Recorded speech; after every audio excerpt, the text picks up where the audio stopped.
Hi, yes. Welcome to Varadhi Tutorials.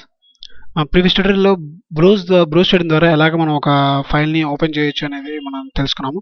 ఇప్పుడు మనం రీసెంట్గా ఓపెన్ చేసినటువంటి ఫైల్స్ని ఎలా ఓపెన్ చేయాలనేది చూద్దాము. ఇక్కడ ఫైల్ మెనూలో ఓపెన్ రీసెంట్ అని ఉంది. ఇక్కడ ఓపెన్ రీసెంట్ అని మనకి క్లిక్ ఒక చిన్న యారో మార్క్ కనిపిస్తుంది. ఇక్కడ ఏంటంటే మనకి రీసెంట్గా ఓపెన్ చేసినటువంటి ఒక 10 ఫైల్స్ మనకి ఇక్కడ డిస్ప్లే అవుతాయి. లాస్ట్ ఓపెన్ చేసినటువంటి 10 ఫైల్స్ అనమాట. సో వీటిని ఇక్కడ మనకు కావాల్సినటువంటి వాటిని యూజ్ చేసుకొని మనం కొత్త ఫైల్స్ని ఓపెన్ చేసుకోవచ్చు. సో ఇక్కడ కనుక చూసినట్లయితే ఇక్కడ ఐడి కార్డ్ అని ఒక ఇది ఉంది. సో నేను దీని మీద క్లిక్ చేసినట్లయితే ఆ ఫైల్కి సంబంధించిన ఆ ఫైల్ ఇక్కడ మనకు ఓపెన్ అవుతుంది.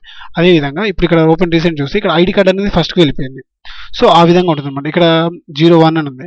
01 మీద కనుక క్లిక్ చేసినట్లయితే దానికి సంబంధించినటువంటి ఆ ఇమేజ్ నేమ్తో మనం ఏవైతే ఫైల్ ఓపెన్ ఇచ్చామో నేమ్ ఇచ్చామో ఆ ఫైల్ కనుక ఆ ఫైల్ అనేది ఓపెన్ అవుతుంది. సో తర్వాత ఇక్కడ open recent next visiting card front అని ఉంది. సో ఈ విజిటింగ్ కార్డ్ ఫ్రంట్ అనేది ఓపెన్ చేసినట్లయితే పిఎస్డి ఫైల్ ఓపెన్ అవుతుంది. సో ఈ విధంగా మనం రీసెంట్ ఫైల్స్ 10 రీసెంట్ ఫైల్స్ని మనం ఇక్కడ ఓపెన్ రీసెంట్ ద్వారా ఓపెన్ చేసుకోవచ్చు. థ్యాంక్ యూ ఫర్ వాచింగ్ వారధి ట్యూటోరియల్స్.